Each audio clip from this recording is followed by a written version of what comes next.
Good morning. It's a real pleasure to be here with you for this session on open source software. Now, I'm very pleased for a number of reasons. First, because we attracted so many people.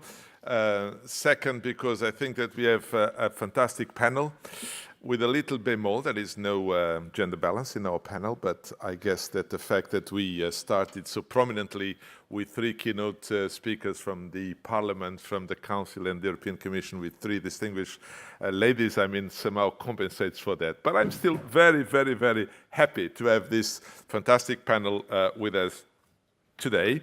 I'm also very happy that so many people inspired by the topic and by the speakers decided to choose this session and join us today. Now, there were four reasons why we thought that this session was particularly interesting for all of us. First, because we will try to do a reflection on why public administrations should engage more in open source software. And that is, say, the motto of our session today. And how did we try to interpret it? By first inviting Dries. He is the founder of Drupal, and it is an experience that we have also within the Commission, a very large experience of using Drupal, and we thought that the success story of Drupal would deserve a prominent reflection by Dries here in this session. And then we thought about VLC, and we thought about how interesting it is to manage this large community of open source users, and then Jean-Baptiste came clearly to our mind. And last but not least, would be important to see how we are addressing this and what is the perspective in the public administrations. And for that, we look to Thomas Gageik, director in DIGITEC, to bring the experience. But because the open source software has been so much at the core of the preoccupations of the European Parliament, and because Julia Reda, in particular, from the Greens group, has been so much active, we intended to have her with us today. Unfortunately, for some engagement, she would not be able to be with us. Second, we tried really that a very inspiring advisor of her would be with us, Sebastian, but even Sebastian last minute could not come. He will be with us this afternoon, so feel free to interact with him, but he also recorded a video for us today. Now, a bit on my role as moderator. First, I thought that this role is quite a difficult one, especially when you are particularly skilled for that. So I thought, maybe you can play here a trick.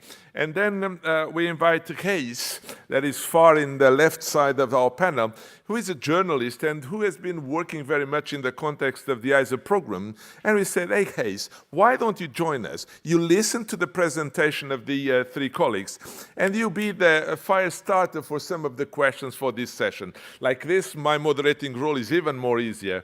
Second, we also thought, well, we believe that the audience in this room will be super excited to ask questions to our speakers. And that is the second element that will make my role very easy. And the third one is that we will use the Slido to allow our colleagues that are here or the ones that are using the web streaming or seeing us through the web streaming to formulate questions. And my colleagues on the left side, Marek, Sanjit, Sebastian, and Wutia will be looking to the questions that are coming from Slido. Now, if you want to make questions from Slido, just go to the Slido and select the silver all, and then we will see specifically your questions into this panel. Good. So you see, my role will be very easy. I will briefly introduce the colleagues, invite them to speak, ask Dries to raise some questions, expected to raise questions, that our virtual audience around the world will raise more questions, and that will be a very dynamic event today. I'm looking forward to it. We will start then with a video message from Sebastian, and I will ask then the colleagues in the control technique to launch this. Sebastian Raible is the policy advisor of the member of the Parliament, European Parliament, Julia Reda. He himself is very attached to the open source. Julia Reda has been behind the initiatives, for example, that led to something that Thomas will make reference later on, the EU-FOSSA initiative. So without further delay, I invite you to watch a 5-minute video from Sebastian Raible. Thank you. Hello and welcome to the DIGITEC open source session. My name is Sebastian Raible and I am a policy advisor to Julia Reda in the European Parliament. And Ms. Reda unfortunately cannot be with you at DIGITEC today, and so I was planning to be her replacement. Now unfortunately a meeting on one of my dossiers was scheduled that I couldn't reschedule, and it is preventing me from being here right now. I hope I can join you later in the afternoon actually. In 2014, severe vulnerabilities in open source projects were discovered. One of them was called Heartbleed, and that is aptly named because it threatened the core of the internet, its heart, so to say. The internet is the infrastructure that we all rely on, from the global economy down to SMEs. It is the infrastructure that every one of us relies on a daily basis. We rely on the internet not only for shopping, but for culture, for communication and for news. In short, for how we live together. That is why in 2015 Ms. Reda and her Swedish colleague Max Andersson have started the FOSSA project, the free and open source software audit. With a €1 million budget, the FOSSA pilot project has provided security audits to select software from within the European institutions. In 2017, FOSSA went into the preparatory action phase with a budget of €2.6 million. We want to use this budget to extend our engagement in open source software security. And some of you might have heard already about the term bug bounties. So a bug bounty allows a software project to invite IT security researchers to hunt for bugs and then pay them in return if they discovered some bugs. So by the end of this year, the FOSSA project will be starting a number of bug bounties, among others for the VideoLAN project, the VLC project. Through a number of hackathons, we invite open source projects to come to Brussels to get into touch with developers within the European institutions. We want to bring together the European institutions and the open source community.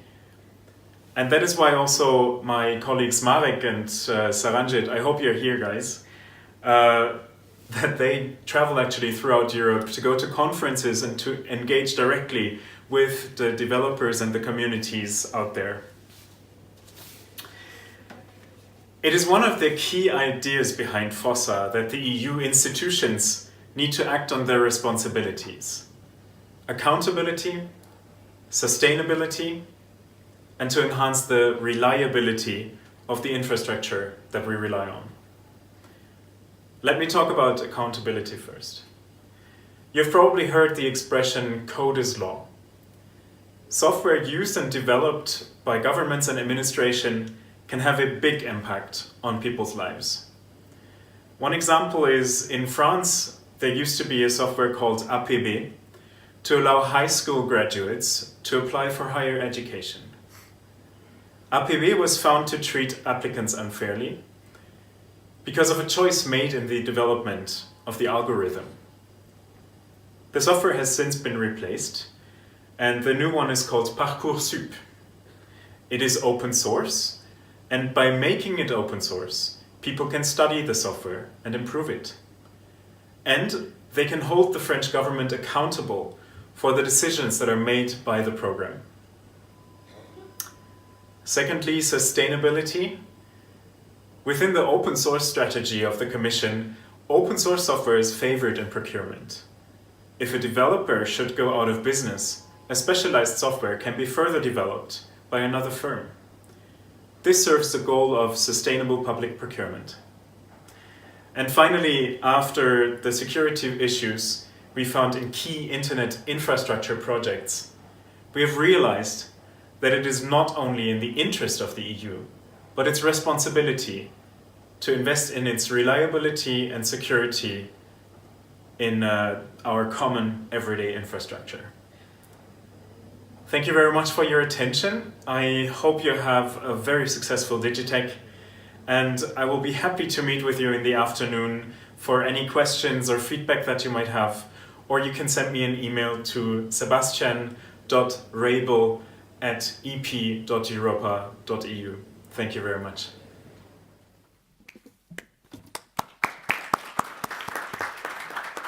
Thank you, Sebastian. Thank you.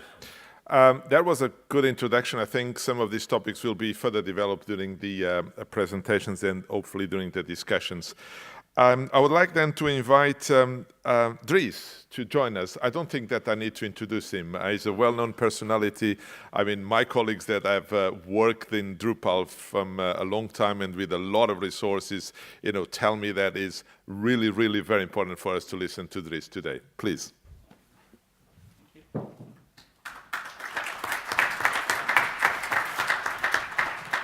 Awesome. Well, it's great to be here.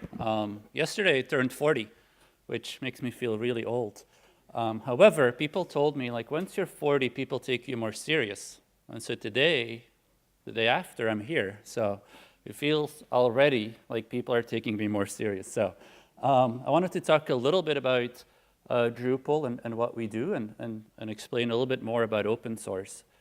I'm not sure how many of you know open source or how well you know open source. If it's a little bit redundant, I'm sorry for that. Let's see how the clicker works.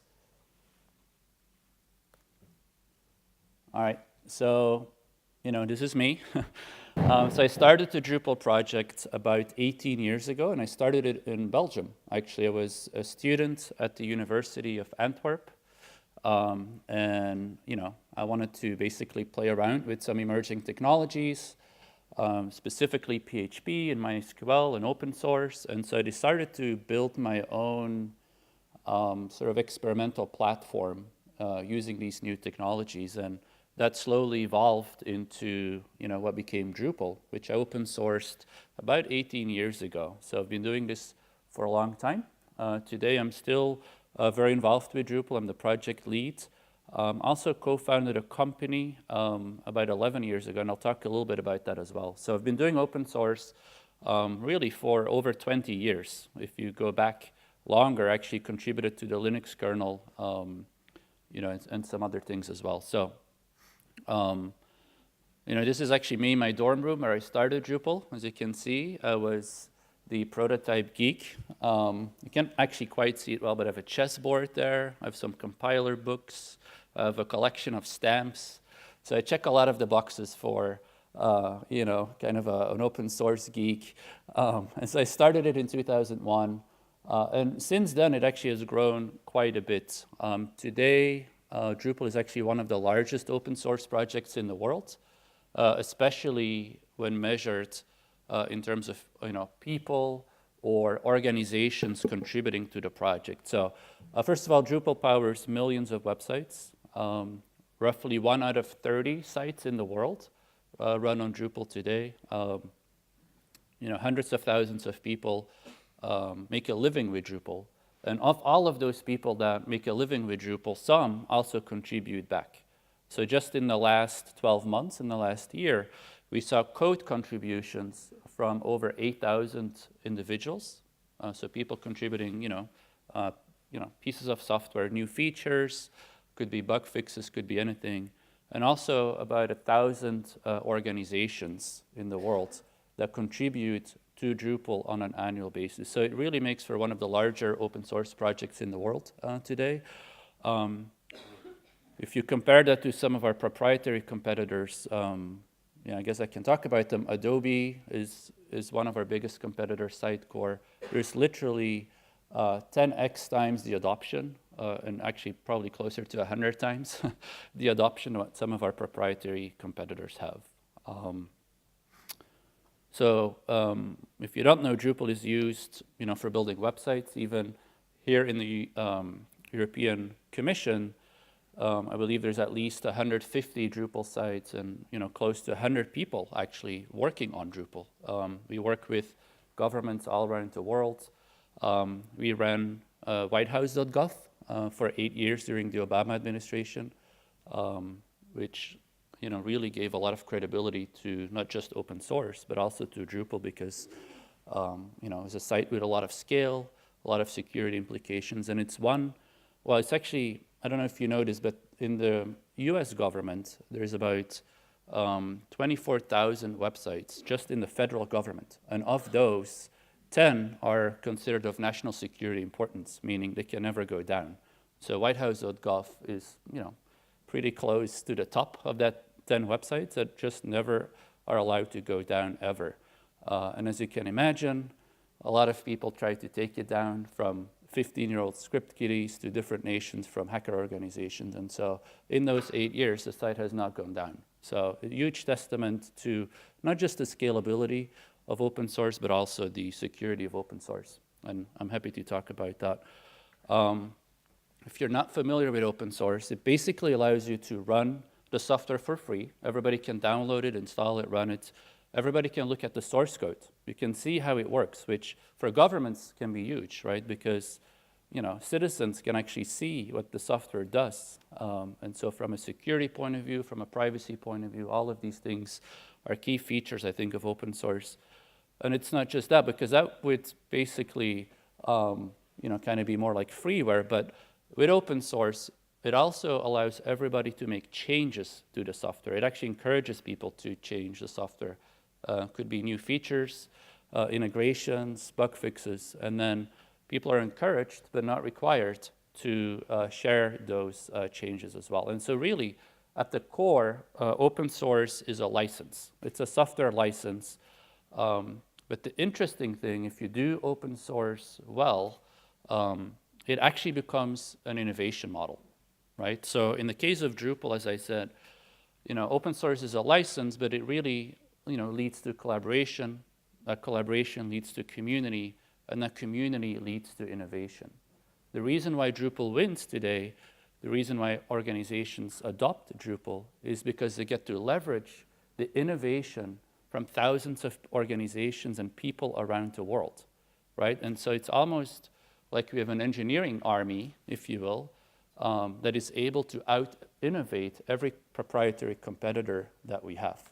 And so it's really not just a license, but it's a real model of developing and innovating software in an ultra collaborative way, a global way, with contributors from all around the world.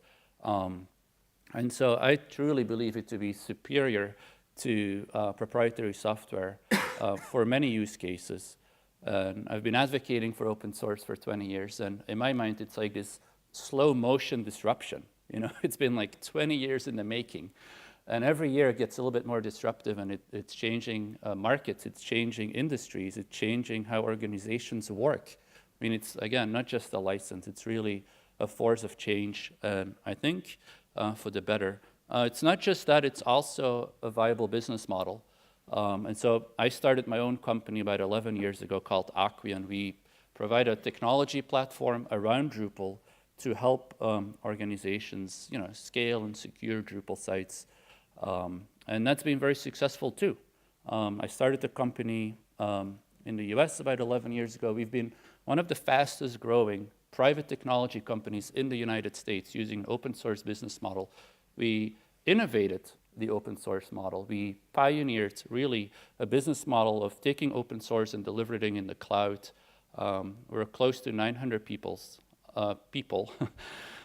today, and so it's also, a very viable business model. And this year has been incredible for open source businesses. If you think about IBM buying Red Hat, largest software acquisition in the history of, the world. MuleSoft that was bought by Salesforce, Magento that was bought by Adobe. And so now the largest software companies in the world, these are the technology giants in the world, are buying open source businesses, and not to let them run under a desk somewhere, but actually to make them a mainstream part of their portfolio of products. And so it's very encouraging to see how the world has been warming up to open source over the last 20 years. So that's a little bit about me. Happy to answer any questions in a few minutes. Thank you.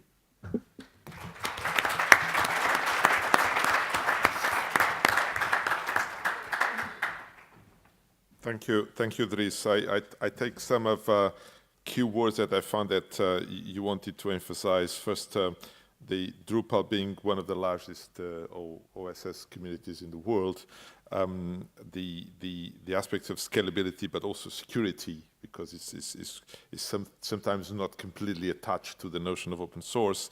And then I like the license, the creation of a community and the innovation that comes out of that. And I'm very proud that in the DIGIT and the European Commission, we are using very much Drupal for our websites. We have a strong community of developers. That's, I think, one of the flagships of us in terms of not just using open source, but producing and then making or collaborating with a larger community to use them. And we are very proud of that. And the team that is using and abusing Drupal is here in front of me. So I'm sure that deserves also our recognition. But then the second speaker, Jean-Baptiste, we are very eager to understand, first, we are all using VLC. Sebastian also mentioned that one of the big bounties is exactly to try to help to secure it if need be. And I think that, again, the community is something very important for you. So we are also very eager to listen to your experience in building a community of open source through VLC. Thank you very much.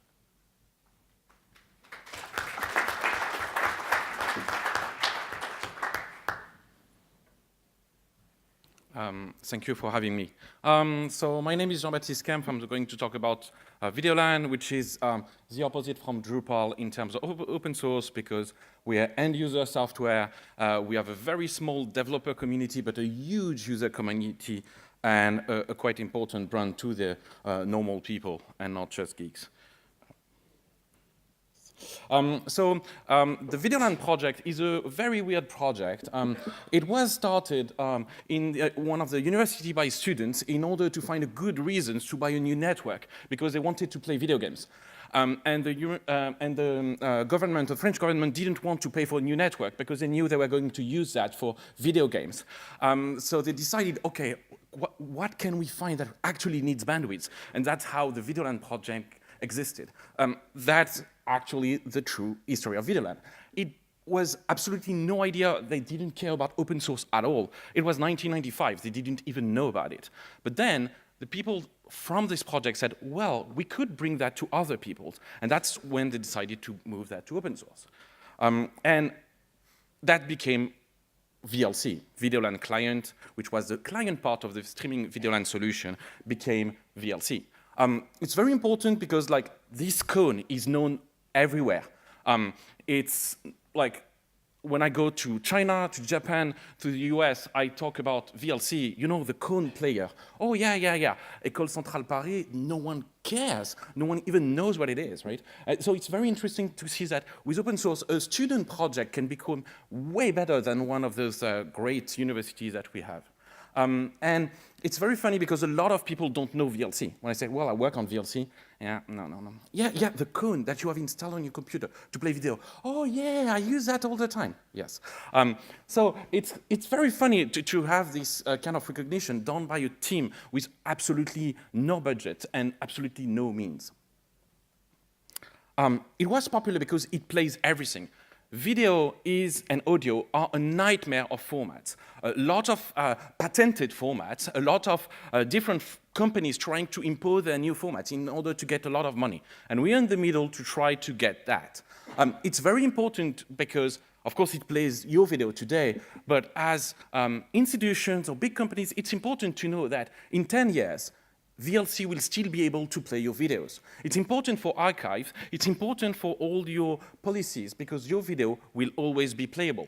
But also, they are playable everywhere. VLC runs on, of course, Windows, Linux, Mac, but we still have the last version that's run on OS 2, which, for those who know, is a dead OS, and probably there are 3 people actually working using this operating system. But it's great because, like, they're happy, right? VLC, because it's open source, it's possible to make it run absolutely everywhere, from your phone, your TV, your set-top boxes. And you're using a lot of VLC and you don't know about it. A lot of apps, video apps and set-top box are using the VLC technology everywhere. And next to VLC, there are other open source projects on multimedia, like FFmpeg or X264. And those power the video everywhere online. Every YouTube video you watch, every Dailymotion, Vimeo, or Facebook video is encoding with open source software from the community around VideoLAN and not just VLC. Of course, we run Android and everywhere else. We're talking about a large number of downloads. I'm talking about 1 million downloads per day. That's around 450 million users on all platforms. And there are people who come again and again. And just on our website, we have around 3 billion downloads. So usually what I say is that, so VLC is the most used French software in the world, probably the less profitable. Sure. But actually, it's probably one of the most used European software. Possibly the other one would be Spotify. But that's the amount of users we are talking about. And VLC, while I say it's a French software, it's absolutely not true. Most of the contributors come from 3 countries, which are UK, Germany, and France. So it's actually a very European software. We have absolutely almost no contributor from the US or Asia, and I'm going to explain why. So it's important to know that most of the people who've been working on VLC and other multimedia software, open source, are doing that on their free time as volunteers. They are not paid to do that, so we are very far from a Linux kernel or lots of CMS like Drupal. People work that because it's fun. So we actually have a very core developer community that you can see here. So around 1/3 are VLC and other open source communities that we are with. But it's important to understand that it's still possible with very limited means and people who work only on their free time to do software that is professional and used everywhere. So I was asked you to talk a bit about my challenges, so I'm going to speak about a few challenges we have with the VideoLAN nonprofit. First, funding. It would be nice, seriously, for some work to have some money, because even if you're not speaking about development, but just support or PR and also on, it would be nice, right? And everything that is like public grants is absolutely impossible from a non-profit organization, right? So you need to have a company, especially in France. I don't know if it's the same in other European countries, but like, especially since now we are the startup nation, you need to have like all the helps and grants only go to companies, right? So we are non-profit, we get nothing, or almost nothing. Stuff like H2020 from the European Union, same. Non-profit, it doesn't exist. That's why I created a company around VideoLAN that is not distributing the software, but it's just to employ people. And because I have a company, I can do that. It's not normal that I need to do that to get funding and public funding. Visibility, very difficult to go to any trade show. CES, of course, IBC, NAB, and all the trade shows. If you're not a company, you don't get in. You can't, you just can't. Security is a big challenge, right? Because people don't install software anymore on their machines, right? You install an Office suite, a web browser, maybe a PDF player and an image reader. And then you install a video player. All the other apps are basically a web browser rebranded. So you don't install software anymore on your machines, and people don't do that anymore, which means that the few 5 to 10 software that are used the most are very much targeted by 3-letters agency from around the world. And we've seen that VLC was used as a vector to infect other software and other computers people to take some information. No one is going to realize that your CPU is speaking because you're watching a video. Watching a video always speaks your CPU, right? But at the same time, maybe something else is happening. We've seen that a few years ago. And the problem is security is very difficult and very expensive to have people to hack on, check, and audit, which is why the EU-FOSSA helped us and is helping us a lot. But that is, we're talking about large amount of money to do that. And improving VLC to be very robust is going to take maybe millions of euros. That's the amount of money we're talking. And also recruitment. It's VLC was done by students, so there is still a very important flow of students coming, but they don't stay. Because like, sorry, but I'm going to work at Google, Facebook, Microsoft, because they pay so much, even in Europe, right? So it's very difficult to get money to keep those talents around important software. The second is policies, right? Some laws are very difficult to work around or deal with. For example, software patents are supposedly not allowed by the European Parliament, yet the European Patents Office registered them without any problems, right? Why is that allowed? No idea. So, like, every year, every week, I need to answer that, yes, we can do that, because software patents, pure algorithm patents, are not allowed. And that's why VLC was done in Europe and not in the US. DRMs is a scam. It doesn't work. If it worked, then why everything is available for pirates?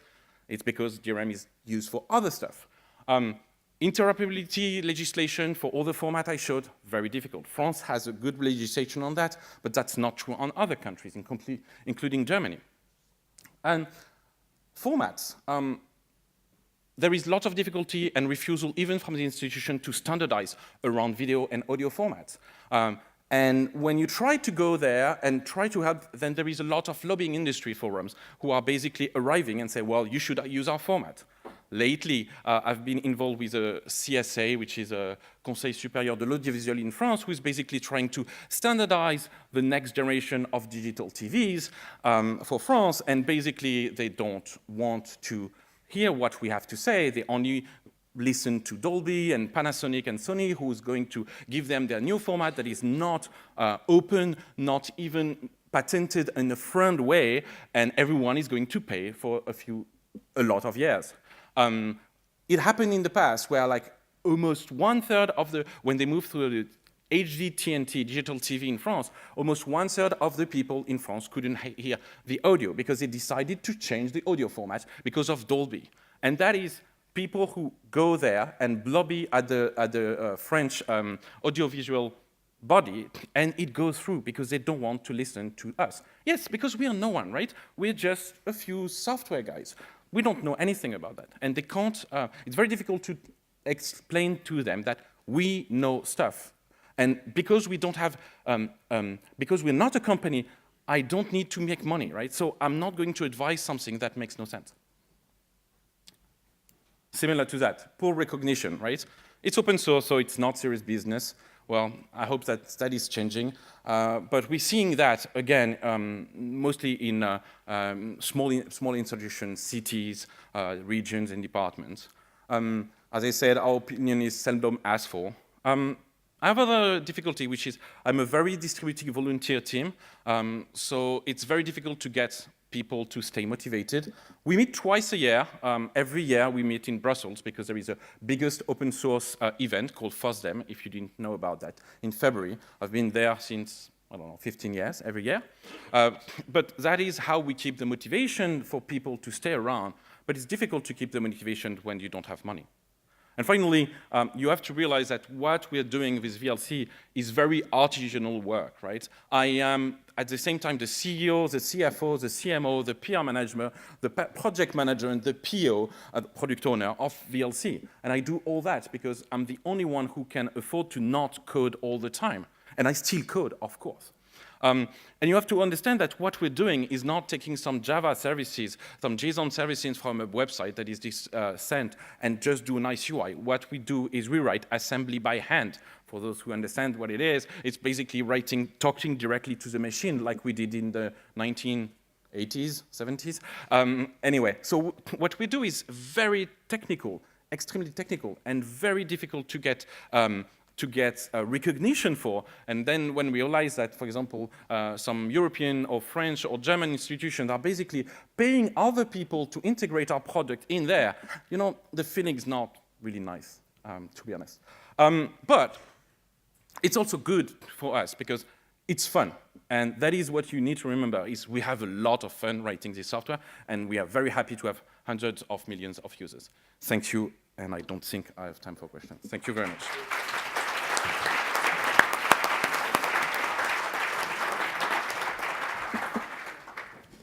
These two gentlemen made me feel really warm. One says I was 40 yesterday, so I say, well, thank you. We are getting closer, right? And the other one says that he's doing, using coding in assembler. Yes, you brought me to my beginning of my career where I was doing assembler in an 8080 Intel microprocessor. It's something that you'd never imagine. It's like talking about horses in the past to movers. Well, then the third invited speaker is Thomas. Thomas has a career outside the Commission. He decided to join us. And when we set to remotivate our teams around open source software, he said, well, guys, I would like that open source would be a lifestyle in Digit. So welcome, Thomas.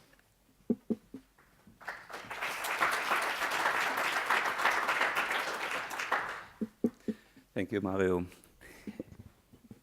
It's quite humbling, actually, to come here on stage after two, let's say, giants who have built up a European leadership position in their chosen field of activity. That is an amazing achievement. And, well, it makes me kind of like think what I should be saying now from a Commission perspective. Definitely, I'm not going to show you any pictures of me as I am now or as I was in the student days, because I'm very clearly that I'm not just behind those guys in entrepreneurial spirit and achievement, but obviously also on looks. Let me briefly go into why does the European Commission care about software? Why should we actually bother? Those two gentlemen made it very, very clear already at the key of it. There is something here about European competitiveness and open innovation. I don't think I need to add anything to that. It's quite obvious here after those two introductions. The other thing, at the end of the day, different to those two gentlemen, we're not dealing in the European Commission, in the European institutions, with our own money. It's all our money. It's European taxpayers' money. So actually, open source gives us a great opportunity to use the taxpayers' money in a way that drives not just the Commission and the institutions by themselves, but also to actually give back to the wider public. There are these things about vendor independence, cost effectiveness I touched upon, and last but not least, also filling gaps in the industry. The public sector is a fairly specific animal when it comes to requirements, and some of those niches that we are needed filling by the right digital tools are not always covered by the market. And as you've seen, actually, that geeks are becoming founders and global entrepreneurs, the same way open source software development has gone through an evolution at the European Commission. It started out at actually almost 20 years ago, and the role of open source has increased over time significantly. It started out on the infrastructure stack with the Linuxes. It went up to the tool set, and I come back later on some specifics on those areas. And at some moment in time, we actually started to produce open source software ourselves and to contribute to the open source community through FOSSA and through open source projects that I will mention in a second. And now the next step, when we are going to publish the next version of the open source strategy for the European Commission, we will even enhance the role for open source software in order to help us to transform ourselves. The way that we use, or the areas that we use open source software, I mean, it's the traditional, the classics, the data centers, the web and the social tools. Of course, here is Drupal. Europa.eu is driven by Drupal, 100%. And we are very proud, actually, to host one of the biggest, I was told, Drupal communities, Drupal developer communities in this world. And it's amazing to see the energy of that community, how much these guys believe in their product, how much their product is actually their professional life. And this is how they go about the quality standards that they put to themselves, and this is how they actually drive the products like the new Europa website that they flesh out with it. Not to forget, we also use open source on the desktop with, shall I mention the cone? I'm sure you spotted it already, but also things like browsers. We are going into different tooling on the desktop with Eclipse. And last but not least, in the areas where we are contributing ourselves, the legal editor Leos is one of the projects that we are very proud of to have started with the Commission, where we're actually starting to build up and to engage and activate a community. Traditionally, these things have been driven by bottom-up. Now, what has happened in the last 2 years is we have, let me jump ahead of those, we have a significant push from the political level. We have the European Interoperability Framework from 2017, as well as the Tallinn Declaration as of 2017. I mean, these texts are always a little bit, how should I say, hard to read. However, what's in it is quite substantial for us from an open source perspective. It's a very clear commitment of the European political level, highest European political level, to use and to promote open source software. These things put together will allow us to be much more ambitious and much more forthcoming and much more outgoing outside the European institutions with our next version of the open source strategy. What we are planning to put out in 2019 is an update to the Decalogue. I was, for the sake of time, jumping over a moment ago, which is our current open source strategy, as a manifesto of how we're going to use that. We will publish that in the first half of 2019, followed by a full open source strategy with a roadmap later in 2019, early 2020. Now, there are some roadblocks for the greater use of open source software. I mean, first of all, you have what you have as an organization. You have your legacy that you need to deal with and you need to carry around with you. Those of you who have seen Peter Hinsen earlier today, it was the big red area on the left that actually, the stuff that we did yesterday and that we need to deal with today and for the future. There are things like legislation. How do we protect the intellectual property that also open source software represents and make sure that it's used in the way and only in the way that it's intended to? Here, just to mention at this moment in time, there is the EU public license that actually has a consistent or represents a consistent legal framework for the use and publication of open source software in the European Union. There's a question of support that needs to be addressed. How do we support open software? How do we make sure that bugs are fixed and that issues are being dealt with? And last but not least, I would like to talk about that for a moment, security.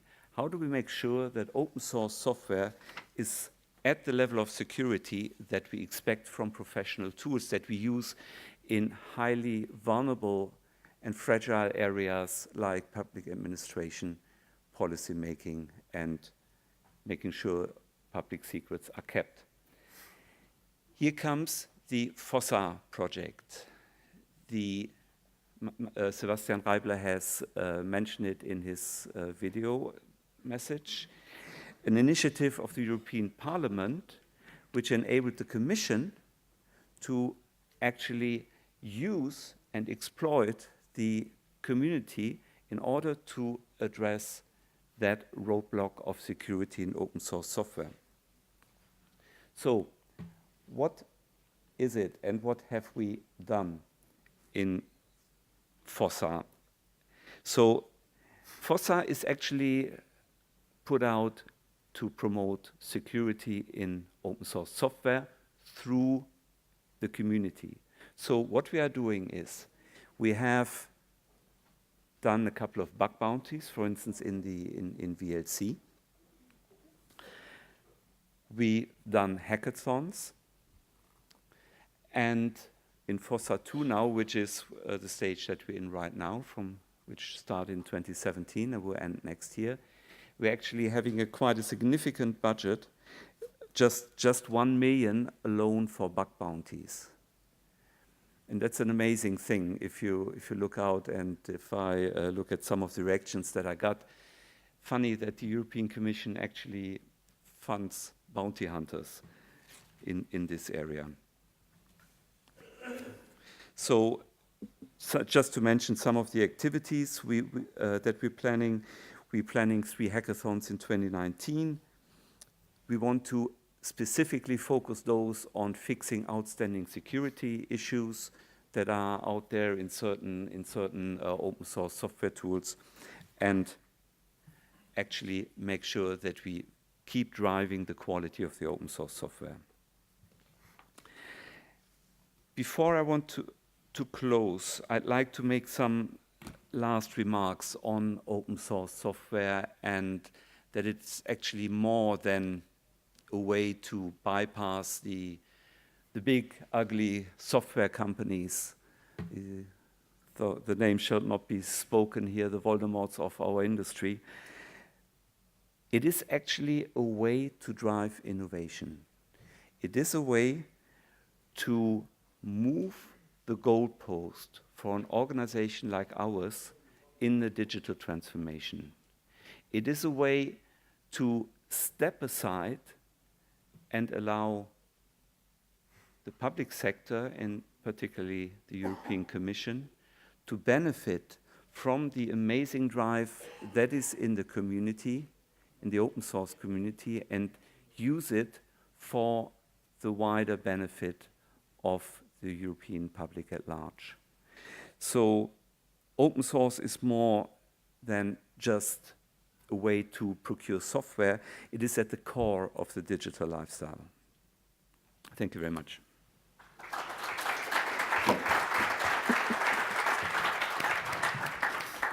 Thank you. Thank you very much to the 3 keynotes. Food for thought, really. Dries highlighting how important is the scalability, the use, how many critical systems are depending on Drupal. Then Jean-Baptiste raising the question of a very small community developing end-user software widely used. I like that you mentioned that it's probably the most used French software. But he raised a number of very important things. Recruitment, how to keep the motivation, but also the legal aspects. I was touched also by the fact that he said that a non-profit organization cannot apply to our research projects. I don't think that is true, but if you feel it, it is true. This means if you feel it is because we are not able to pass the message that it is possible, and that maybe the access to these funds is so difficult that in the end, in practice, it is true. But I appreciated very much your comments. Also then complemented by Thomas with the idea that we have promoted some kind of strategy more like a manifesto. We are now going into a more thoroughly defined strategy with action plan and looking to the best use of the public money. Also identified some of the same points that Jean-Baptiste raised, the legal aspects, the aspects of security, the legacy aspect for big organizations like ours, and ultimately saying that, you know, this is important for our innovation strategy, and this is very important. I'm very happy with this topics that have been raised here. And now is the time to challenge the challenger, this mean case, that is engaged with us, in fact, I must say, working very much on JoinUp, working on the open source observatory. So he has a very in-depth understanding about the things that are being done at European level. He has reminded me that he participated actively in some conferences where we confronted some of the interoperability issues with local administrations. And we asked him to challenge the speakers by formulating 3 or 4 questions that will be key to start this debate. And this debate will make us go up to 12:45.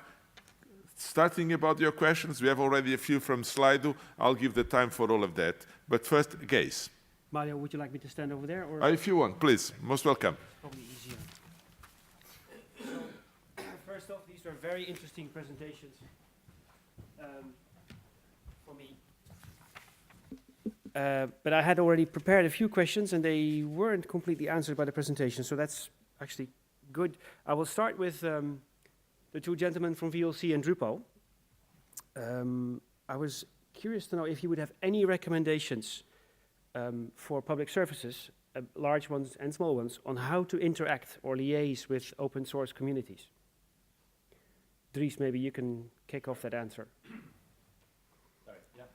Is this on? No. Oh, it's on now, sorry. Technology. Yeah, so the question was any recommendations for how a public services organization can interact with open source, is that right? As open source communities, because Open source communities, the yeah. author happens to know that public services find that really hard.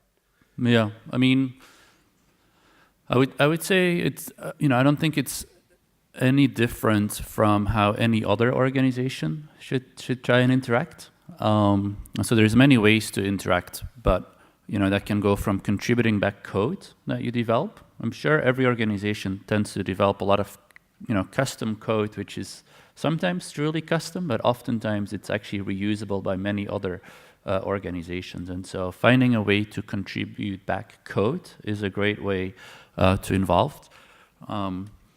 Joining the many events that open source communities organize. So in the case of Drupal, we have Drupal conferences. They attract sometimes up to 3,000 or 4,000 people. We have local events. They're called Drupal camps. There's actually one on Friday here in Belgium, Friday, Saturday.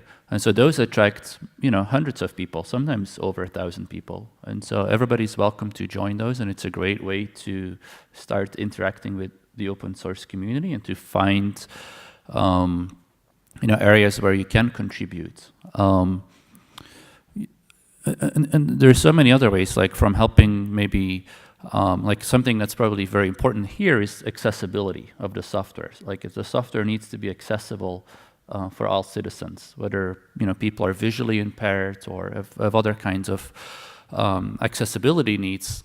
And so governments typically will do a lot of accessibility testing, and will also help make sure that the software has maximum accessibility. And that's a great area where I think public service organizations can contribute. So I would say get involved where you feel comfortable getting involved, where you feel like you have something to contribute and to add to the community. And I think what you'll find is that the open source community will really welcome you and make you part of the community. I've seen that over and over again. And so many governments now have contributed to open source, from whitehouse.gov in the US to the Australian government. They're moving everything to Drupal, all websites. And as part of that, they really embrace this notion of contributing back, because they believe that is the way to innovate faster, as well as to have much more maintainable software, right? Because once you contribute back your code, the community will help kind of maintain it. You don't have to kind of maintain all of your custom changes. So there's real business benefits to contributing back. And yeah, just start small and do what you feel is comfortable, what you can do, and where you feel like you can have an impact. Thank you. Jean-Baptiste, I will ask you, give me 2 seconds to re-raise the question to Thomas and Marios, because Dries mentioned contributing code. And I was wondering if the Commission can say something about how easy or how difficult it is for the Commission to actually contribute code.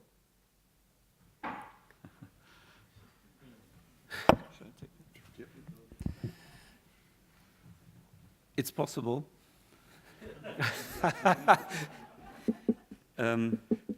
There is the one thing of contributing code. There is the other aspect of actually building a community. I think in contributing code, we're becoming more and more open, and we are absolutely happy to put actually a lot out these days. And we had various applications where we thought about just put it out and let people have a look. The So the openness in principle is there.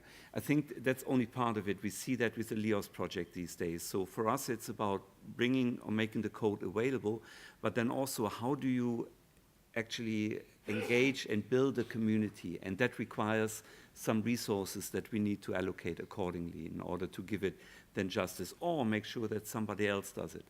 We are thinking about some NGOs as partners here to drive these things.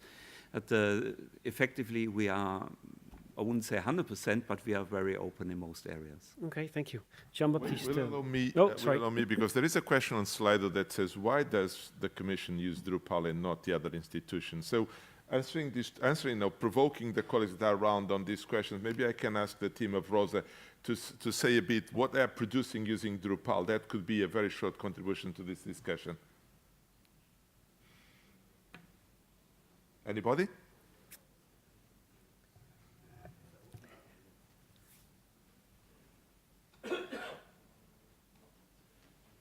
Can you put it on, please? Can somebody put the mic on?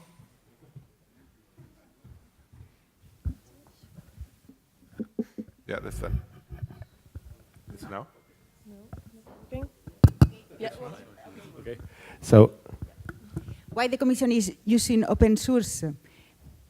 Drupal. We started 10 years ago also in the flexible platform to use open source software. At this moment, we started using MediaWiki, WordPress, pWeek, and we realized that we need a content management system. We make a market review, and we choose that Drupal has the same level that other commercial products. And this is related to one question, related to Jean-Baptiste, that he has said, how long will be Drupal survive if there is not a company behind? This was the case of Drupal. Thanks that we have a company behind Drupal, a commercial company, Drupal is in the Gartner's reports, is in the Forrester reports, and this is like one product that we can choose. And this is related to the presentation of Jean-Baptiste, that it's important that the open source solutions have behind a company to be in the market. And what are we contributing for others to use? Can you just give a second? So our team, who is contributing to the community.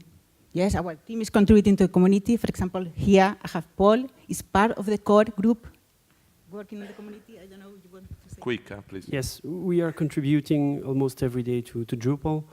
For some colleagues, it's easier because they were already modules maintainer before joining the team. For newcomers, it's a bit difficult. I mean, it's not difficult to get in, but you have to read the documentation. The community is there to help. The community is amazing for that, and we are there to help as well. So it's not difficult at all. Also participating in presentations. Jean-François participate to present our project. It has to be quite brief, please, otherwise the questions. Yes, so we just started a new project on Drupal. So migrating the current websites from Drupal 7 to Drupal 8, and the project is named Open Europa, and the goal is indeed to contribute to the community with code, for instance. I think back to your question and to Jean-Baptiste. Okay, I would say, yeah, come to the events. You got FOSDEM, which is the biggest open source event in the world, in Brussels, everywhere, every year. Please come, like do here. This is do a talk. This is what the European Union institutions are doing around open source, because frankly, the open source community has no idea what you're doing. Which brings to the second point, which is communicate more. Like, tell us what you can do and tell us what we can do for you. Like, we have absolutely no clue who you are, guys. Maybe the Drupal people do because they're a bit closer to you, but for the rest of the community, no clue. So communicate more and reach out to those people. And I would say even go further is mandate open source. When you pay for buy a new software or a new service, say that in your procurement that it must be open source. Have a GitLab hosted by the European Commission and the European Parliament, showing what you've been contributing. You don't need to have your own open source project, but you start, like there is 3 phases of contributing to open source. The first one is use open source and say it, contribute a bit or pay other people to contribute a bit, and actual open source companies, right, not IBM. And then have your own projects, have your own Drupal modules. But I think that all those steps are doable for the European Union institutions. Jean-Baptiste, I have a follow-up question for you. Sorry about that, but you mentioned in your talk you have isolated a few roadblocks, and you mentioned patents, you mentioned copyright. So what would you like the European Commission, if you could ask them a question here, what would you like them to do? What would you like European governments to do to help you remove these barriers? Can you please clarify the software patent situation in Europe? Like, European Parliament voted against a few times. Then you have the European Patent Office that registers them by doing a weird workaround and basically going around the law. Why doesn't the European Commission say something about that? Like, who is responsible for the European Patent Office? Seriously, that is a big block. Or just say, well, let's open everything to software patent like in the US, which is going to be a nightmare for everyone and not just software companies, because now software is everywhere, right? Is Uber a software company? No, they are not. They are not a startup. They're basically a taxi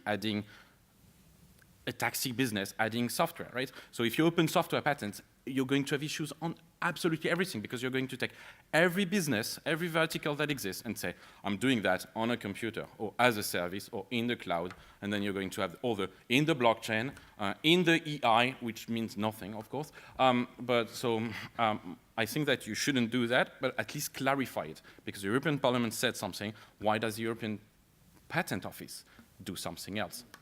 And don't forget to explain to us how important this is for VLC. There is no VLC without that. Right? It's easy, right?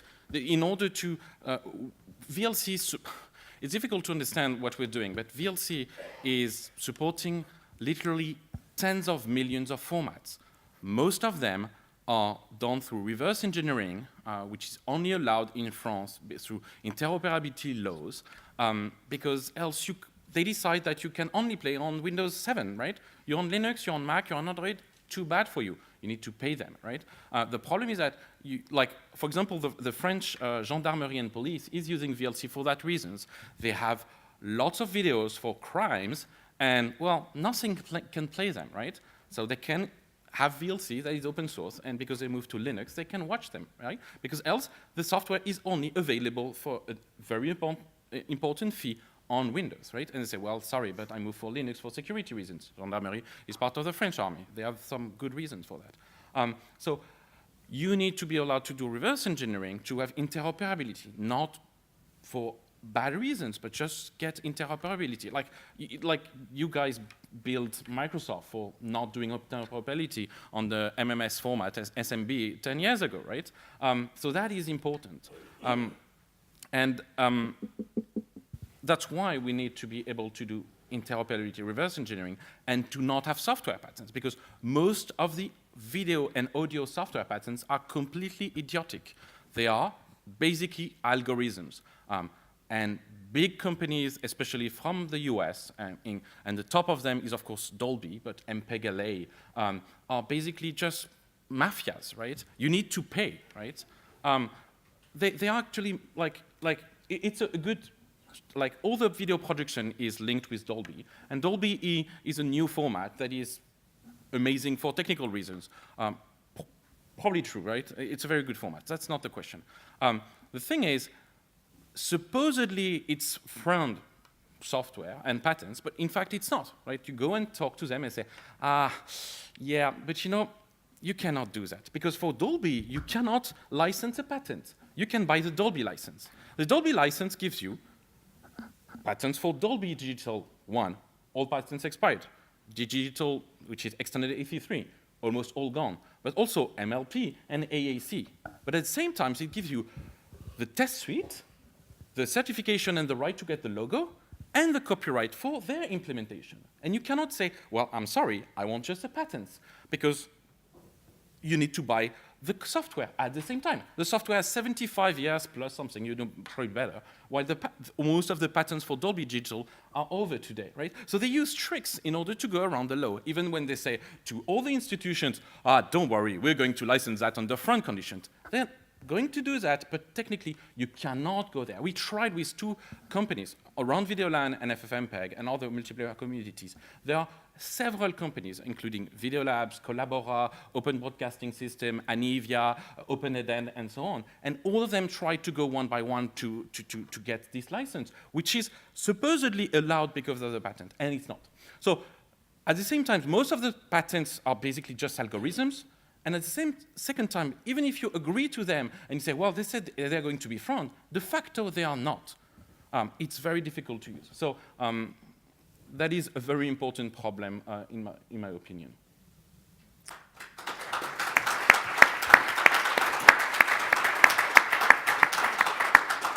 Thank you for sharing. I think that was illustrative. I think we need to open up to the floor, but I have one question for Thomas and Mario. You mentioned in your presentation a list of the most important things that you see as a problem, but I would like to know, what do you think is the biggest barrier to increasing open source adoption in the public service? And how do you suppose we can overcome that barrier?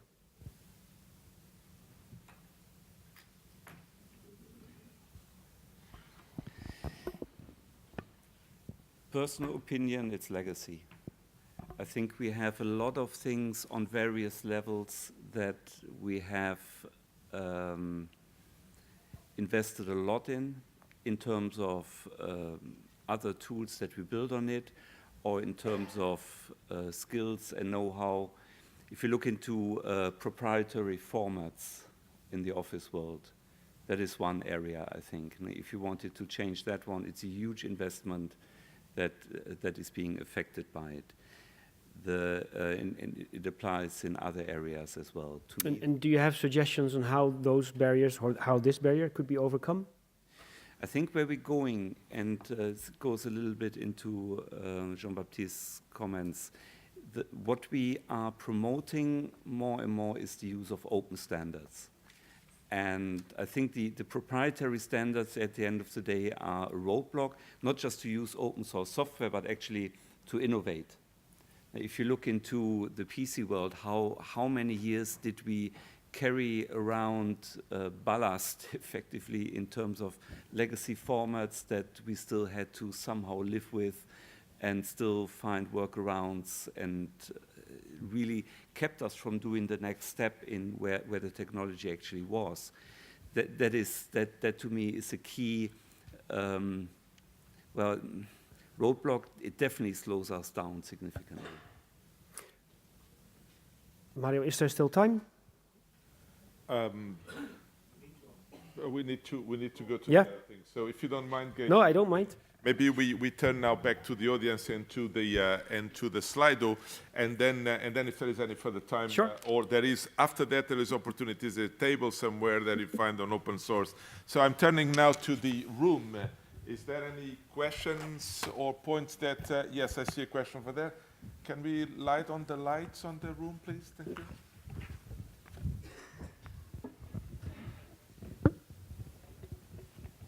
Is there any other question that I can already put in the pipe?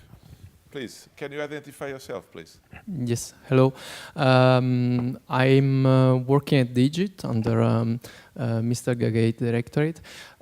We have seen before in the introduction session that it's like we are having two areas of innovation, the US area and the Asian area, which is growing. And Europe is behind this. My question is, can the European institutions stimulate and maybe promote and maybe finance open source projects in order to replace Google products or Facebook products or the biggest IT companies?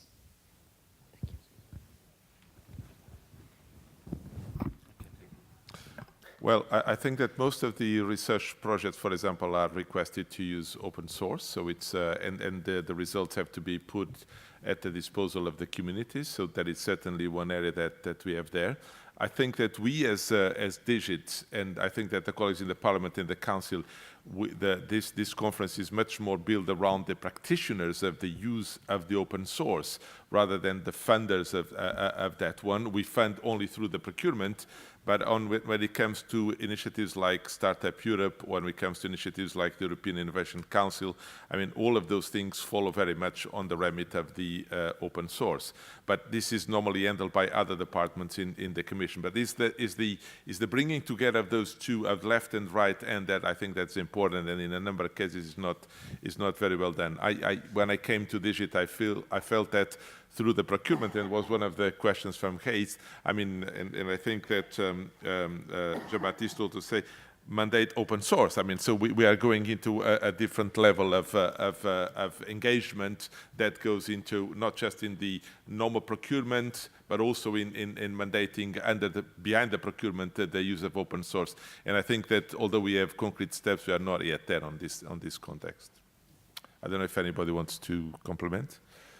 I don't see a question here, but we have a few questions from Slido. Who is going to summarize them? Can we get another? Is there a question there? Yes. So can you get ready to summarize the question from Slido, microphone left? And we have a question over there. Yes. Hello. I'm the head of Unit of Terminology Coordination of the European Parliament. And we have a problem of accessing some tools on internet that have been used in the other institutions in our field of activity. This means that in the other institutions they have been tested, so they are not problematic, such as term extractors, glossary converters used at the Commission. We cannot use them in the European Parliament. And then we have a second problem, that we have a wide network of cooperation with universities, and we are not able to use tools for communication like GoToMeeting or Zoom or even Skype on our computers. So in this cooperation between the institutions, couldn't it be something to be looked at? Thank you.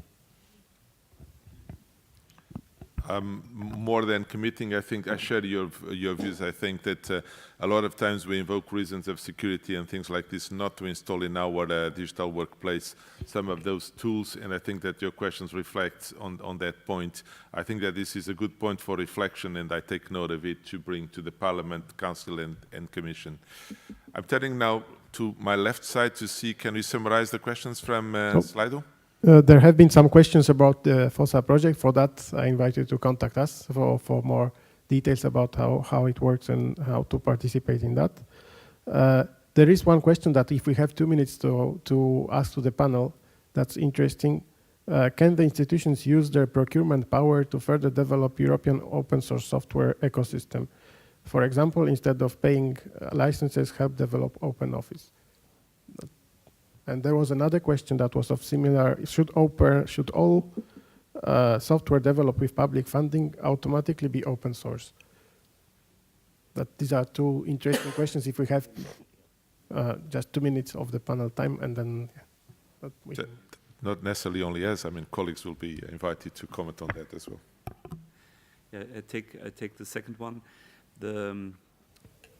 Actually, as a European taxpayer, I would say, yeah, of course.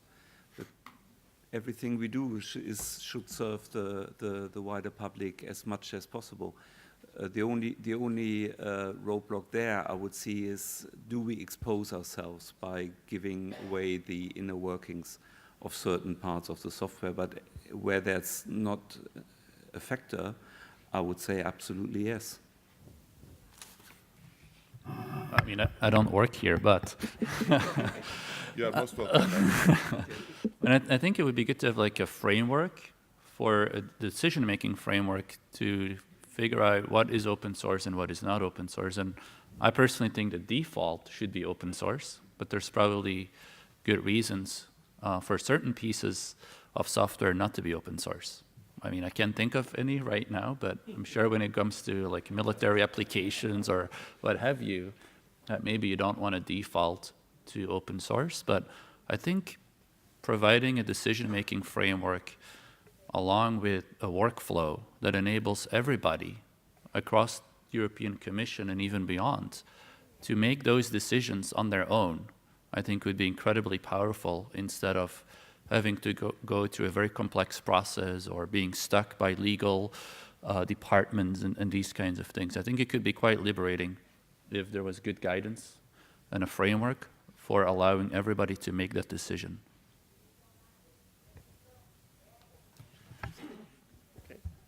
Okay. Anything else? There are more questions that are more specific. I think we will find a way to answer them individually because they are very specific, addressing some. So you are trying to answer them. Thank you very much. So we open now. Is there any further question? Rosa, just to be very, very quick. Mike over there.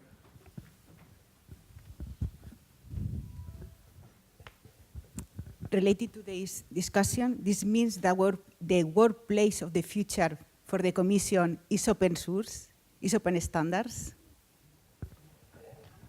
Are you working in the Commission? Yes. Just a quick observation. Yes, so I suppose that this is more than a question of reflection, but I'm certainly, Jean-Baptiste, do you want to comment on that, or at least seen from outside? I think my point was clear now. Yes. It should be obvious, right? I'm French, and I'm going to say good things about the French government, so that's very rare. But the French government actually has been doing some great stuff about Registre Général d'Interopérabilité, common frameworks, common software that are usable for all the collectivities, common and open formats, and linked to those formats, and that is commendable. And other people and other institutions and higher than France should do that also. I mean.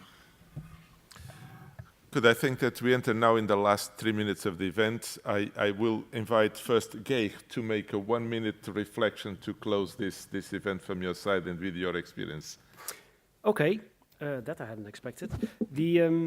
So what is interesting and what has been missing from the discussions by the members of the panel is, I find, a reflection from the European Public Services on how their ICT open source strategy can impact a European ICT sector. OSR has observed that in some countries, notably France, and in some areas of Spain where there is a strong push to prefer open source wherever possible in the public sector, this creates a very healthy and fast-growing sector of ICT companies. It's mostly SMEs, but they have double-digit turnover and they have double-digit job growth. And it would have been one of the questions I would have posed to Thomas and Mario to see if they are aware that their strategy will have a beneficial output impact on the ICT sector. And it's something that I would like Dries and Jean-Baptiste to also reflect on. But Dries, some last conclusion from your side? Sorry, I'm trying to grasp the question. Is the question like how an open source strategy would benefit? Don't take the question. Take you as a last minute. 1 minute last reflection for this event today. Well, all right. Let's see. I mean, I think I'm here and I'm actually very excited, right? I think, I think open source has been around for a long time. And as was presented by Thomas, by Tom, originally it was very grassroots. It was bottoms up. It was people, developers typically just making the decision to use open source because they had the conviction that it was better, to use open source for a variety of reasons. And I think what's really exciting for me leaving here, hopefully tonight, is this notion that there's also going to be a top-down push, policy around open source. Because the combination of the bottoms-up grassroots belief and conviction around open source combined with the policymakers believing that it's better is a very powerful combination. And it seems like these two elements, these two ingredients are here, which is truly exciting. I think now it comes down to how you execute really well on that strategy. How do you enable everybody in the Commission to go open source? How can you be a role model for other governments, local governments, whatever? And so I think it's all about execution. I really liked what Jean-Baptiste said around communication, because it really, imagine the voice that the European Commission has. I mean, you guys have a huge microphone, and so you can provide a lot of credibility to open source and the benefits of open source. And so communicate about it, get involved, and really execute well, I would say, because at the end of the day, I think now it's all about the execution. So. Jean-Baptiste? I'm very happy to be around, and I think it's very cool to get us around. I mean, I see there is a good strategy, right? My past experience with the European Parliament and the councils were very frustrating, to not explain and say catastrophic. And what I've seen with FOSSA and discussion with Julia and Marek and everyone, and you invited me here, gives me a good hope that you're on the right path. So the path is in front, please walk it. Thank you, Mario. I have to say I'm highly inspired by the company here, and without you being here, Mario, I had felt 10 years younger by now. But, I love you too. and I feel actually inspired, and I feel taken not the order, but the clear suggestion and encouragement for us to play the role that you suggested, and use the megaphone that we have in the best possible way to serve the public. So we are, I think, after today, even more aware of our impact. And actually, I think the open source is the open source approach and principle is a great chance for us to let the innovation flow through the European institutions and impact the wider public at large. So for me, remains to thank all of you. But before, and thanking in particular Gaze and the speakers here, I want to make one or two reflections and learnings from my side. I mean, Thomas, myself, one as director of the information systems, me as deputy director general, we wanted really to have this opportunity here, to have this inspiring, this conviction coming from the field. And we appreciated that our colleagues in the Parliament and the Council joined forces around this idea and invited them to be here today. In particular, Sebastian that spoke, Julia Reda, but also the DIGITEC have been very supportive to have this session here.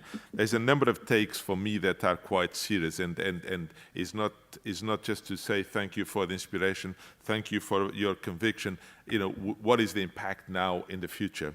And I think that first, we are in the verge of announcing tomorrow a European Commission digital strategy, where you will see is a global strategy that where the open source and the aspects of co-creation, co-innovation around, internally, but also with the outside ecosystems of innovation is quite present. And the dominance of data to make our institutions data-driven is very well captured. I'm very, I keep this in my mind, what Jean-Baptiste said. If you have a line to take, use. Contribute. If you are not able to contribute, ask somebody to contribute, and make sure that you use. And I would now blend the words of Thomas. Use means let yourself be transformed by the open source. So I keep this as very important. I take a number of things that Dries says. Go and see the people. Go and visit the ecosystems. There is hackathons, there is conferences. Go and participate. Both of you said, come and don't be shy. Say what we are doing. Nobody knows you, maybe a bit on the Drupal. Nobody knows you beyond what you are doing, and maybe Council, Commission, Parliament, your practitioners, come out of the cocoon and say what we are doing is important. More difficult questions for a public institution are things like create a decision framework where open source emerges clearly. Think about mandating open software. look at the aspects of software patents, look how the market is using so-called friend approach that are not actually friendly at all, but very much geared by, patents and money behind them. Look on the ability that I have to reverse engineer, not for bad purpose, but simply because there is no other way of overcoming the lock-in situation by some of the big companies. And all of these questions are very, very important. What are the barriers? And Rosa made questions like, can you go open source when you think about your digital workplace? Some of the colleagues that we have working have also this concern about, is the market able to support in case that we need something that is always live and very secure to give us the support? Do I find the resources to help me when I need to solve a problem? All of those questions are complicated, but I think that they are food for thought. So for all of that, I'm particularly thankful to the speakers, Sebastian Raible, that is here with us in the afternoon, Dries, Jean-Baptiste, Hayes, thank you very much for joining us. Obviously, I thank also Thomas, because we work together. But above all, I'm very happy that the Commission, the Parliament, and the Council decided to put that topic as a session, that so many of you came to that you have been active in Slido and also in the questions here, that we have been participating and questioning and learning from what is here, and there is a lot of things that we have to go out and think about. So from my side, thank you very, very, very much. Enjoy now the lunch and see you in the afternoon.